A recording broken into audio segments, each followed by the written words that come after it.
साथ संगत जी, प्यार से कहना धन निरंकार जी।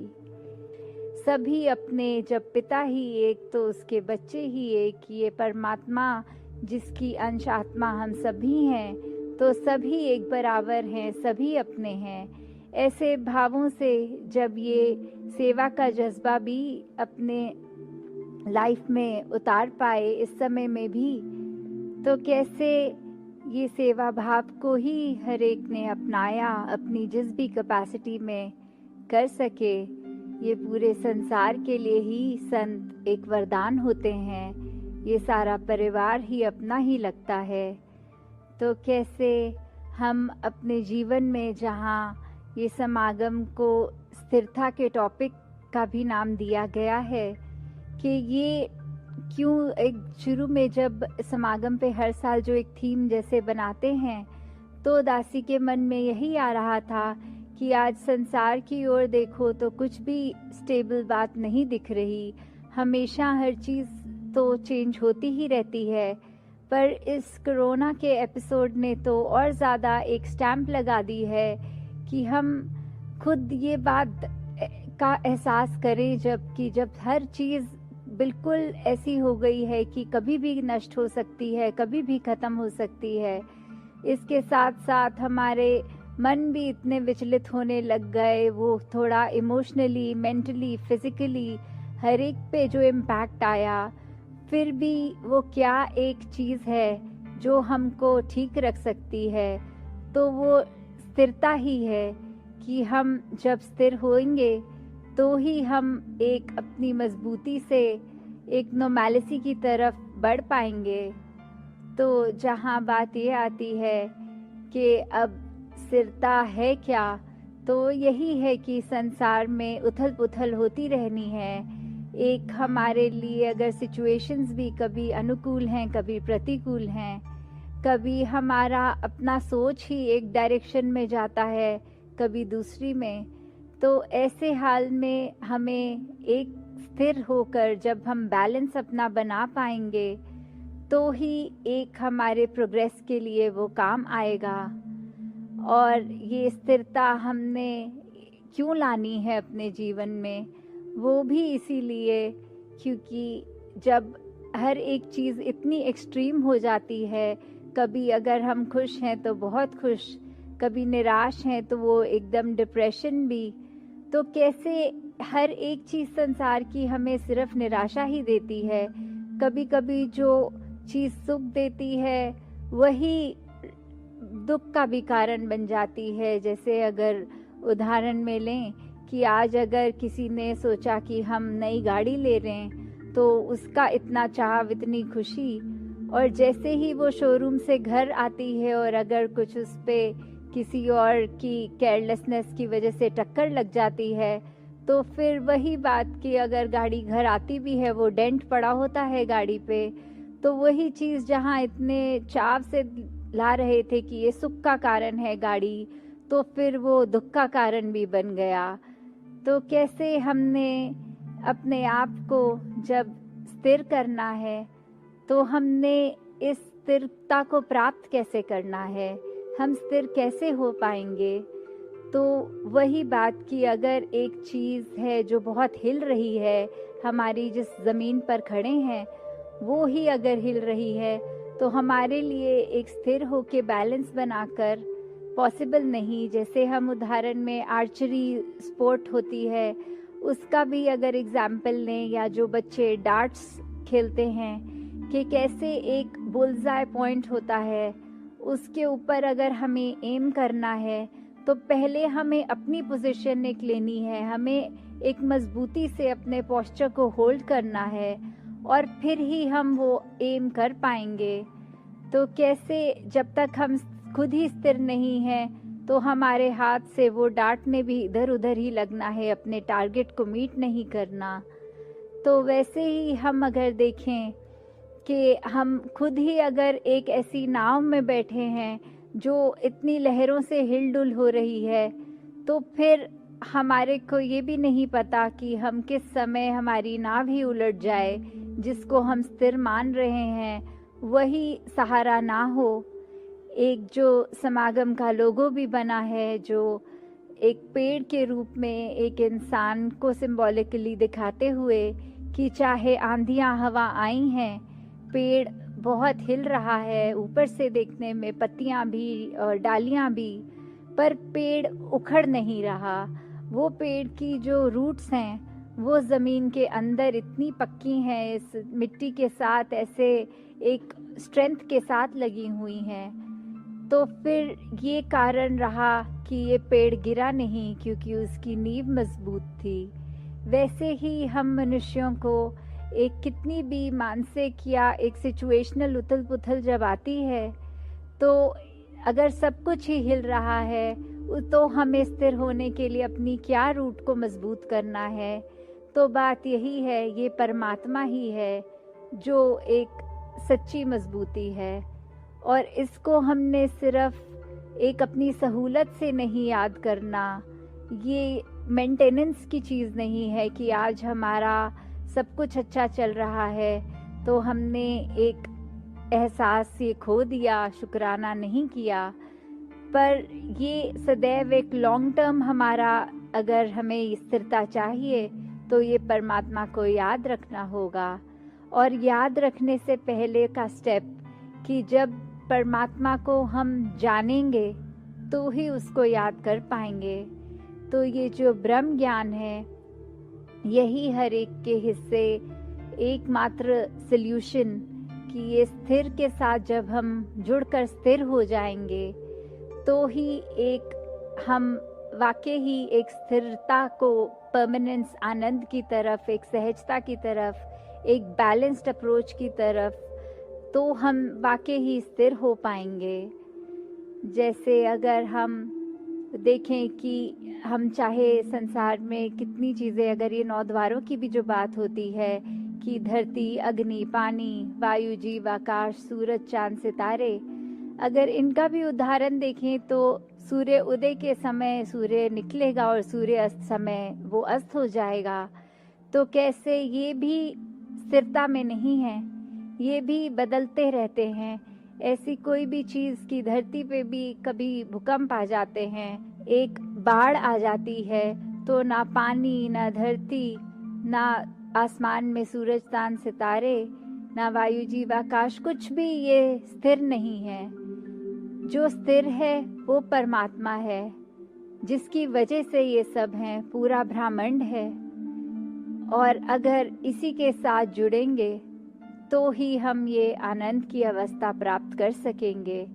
जब हमने जीवन में प्रायोरिटी ही स्थिरता को बना लिया तो ही हमारा मन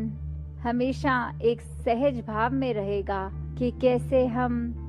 किसी भी तरीके में अपने आप को मोल्ड करते हुए कंप्लेनिंग नेचर के नहीं होंगे, चिड़चिड़े नहीं होंगे, एक उठे हुए कि संसार में रहते हुए, माया में विचरण करते हुए, फिर भी अपने आप को एक डिटैच्ड अटैचमेंट के रूप में माया से तोड़कर भी रह पाएंगे। तो कैसे हम जहाँ ये बात भी करते हैं कि एक स्थिरता को जीवन में अब हम ले भी आए, उसको मेंटेन के लिए ये अपने आप को कैसे और चलाएं कि स्थिरता को जीवन में ले भी आए। तो कैसे हमारे को जो एक 3 सल्यूशन, सेवा, सुमिरन और सत्संग के जो मिले हैं, तो कैसे मन को सुमिरन के साथ जोड़कर हमेशा इस निराकार को याद करेंगे तो फिर ये स्थिरता कायम होगी। मन तो हमारा बहुत ही व्याकुल होता है, वो भागता भी है, चंचल भी होता है। तो मन को एक बंदी ना बना के रखें कि एक जबरदस्ती कोई कार्य ना मन को हो। तो मन तो इधर उधर जाता रहता है। मन किसी एक चीज़ पे टिकने के लिए एक उस तरह से प्रोग्राम करना पड़ता है, नहीं तो वो चंचलता इधर उधर ले जाती है। जैसे अगर कोई छोटा बच्चा हो और उसको बोलो कि एग्ज़ाम्स आ रहे हैं, पढ़ाई करो, तो उसका मन अपनी किताबों में नहीं लगेगा, उसका मन होगा जाके अपने मित्रों के साथ खेल कूद किया जाए या टीवी देखा जाए।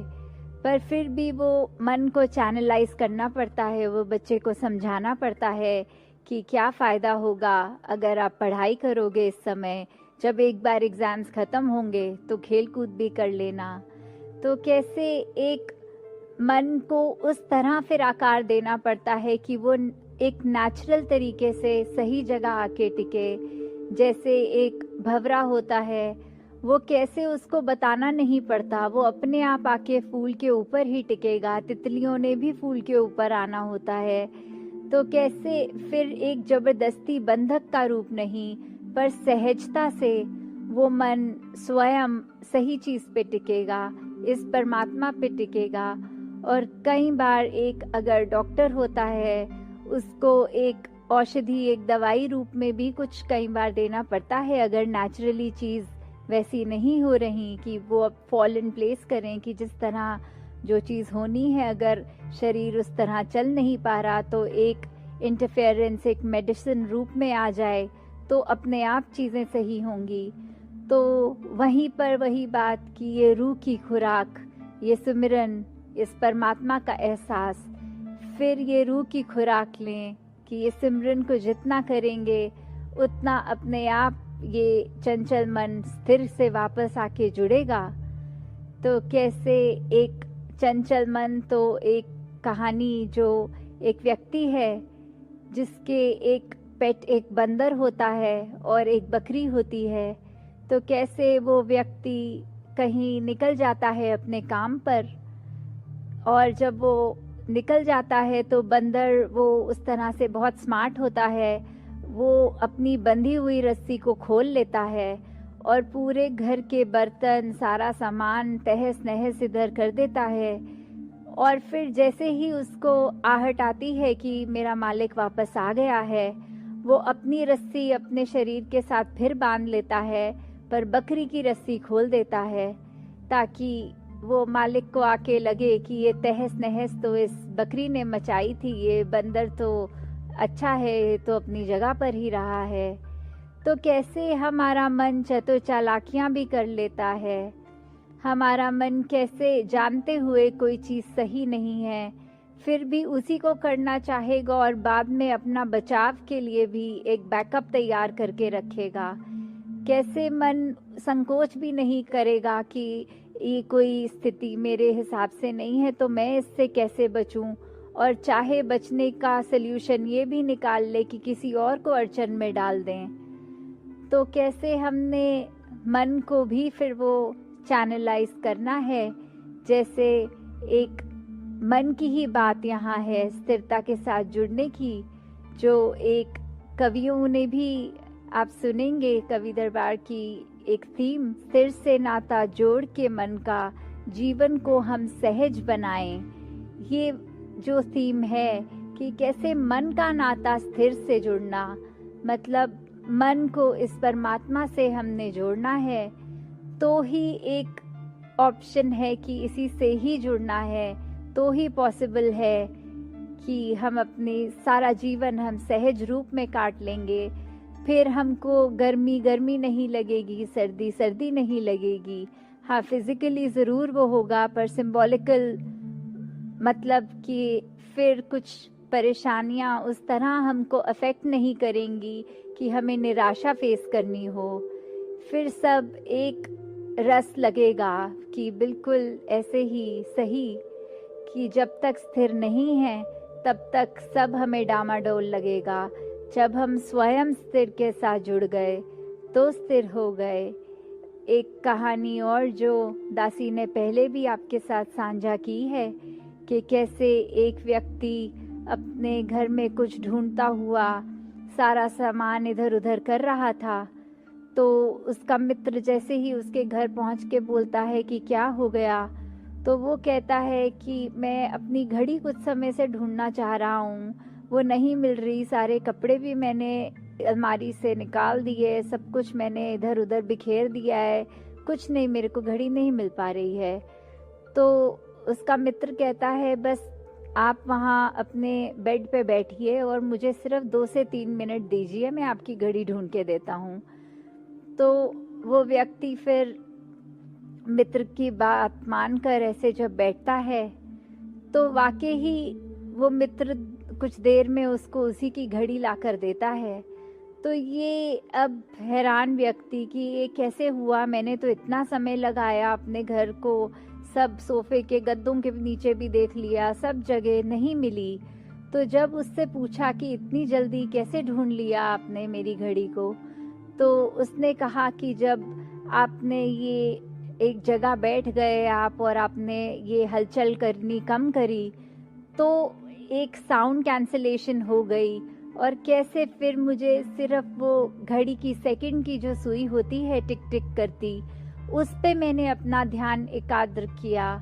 कैसे सिर्फ मैंने वो टिक टिक की आवाज़ सुननी चाहिए और फिर वो गमले के पास आपकी घड़ी पड़ी सुनाई, जैसे ही दी वहाँ गया और देखा वो पड़ी थी। तो कैसे मुझे इस कारण ही जल्दी मिल पाई क्योंकि मैंने अपने मन को